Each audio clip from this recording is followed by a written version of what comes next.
In this proposition, Euclid presents an algorithm for determining if two numbers are relatively prime or not.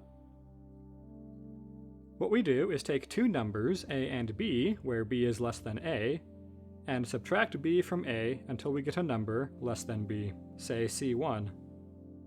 If c1 measures b, then we know a and b are not relatively prime. We are going to denote measures by this bar. So c1 bar b, meaning c1 measures b, or in modern language, c1 divides b. If otherwise, subtract c1 from b until we get c2 less than c1.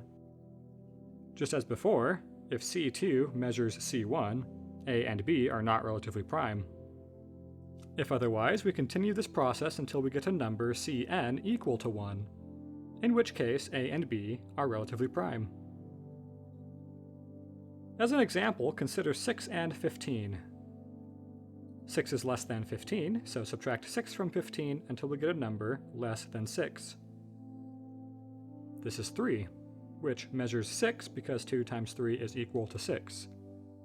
So 6 and 15 are not relatively prime.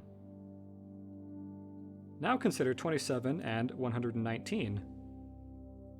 Subtract 27 from 119 as instructed to get 11. 11 does not measure 27, so subtract 11 from 27 as instructed to get 5. 5 does not measure 11, so subtract it from 11 as instructed to get 1. We now know 27 and 119 are relatively prime, or do not share a common factor. To prove this, we'll use a proof by contradiction. Let b be less than a, and that we've gone through the algorithm, and thus the algorithm says a and b are relatively prime. So, we've subtracted b from a to get c1, c1 from b to get c2, c2 from c1 to get c3, and so on, till we get cn equal to 1. By way of contradiction, assume the algorithm is wrong, that a and b share a common factor. We'll call it d. So, d measures a and b. c1 is equal to a minus n1 times b. Since d measures a and b, we can rewrite a minus n1b as ma times d minus n1 times mb times d.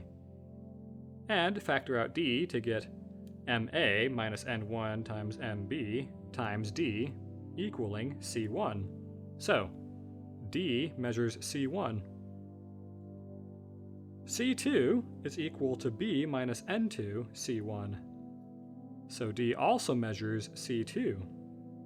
Continuing in this manner, we find that d measures cn, which is 1. But d is greater than 1. So, we found our contradiction and the algorithm is proved.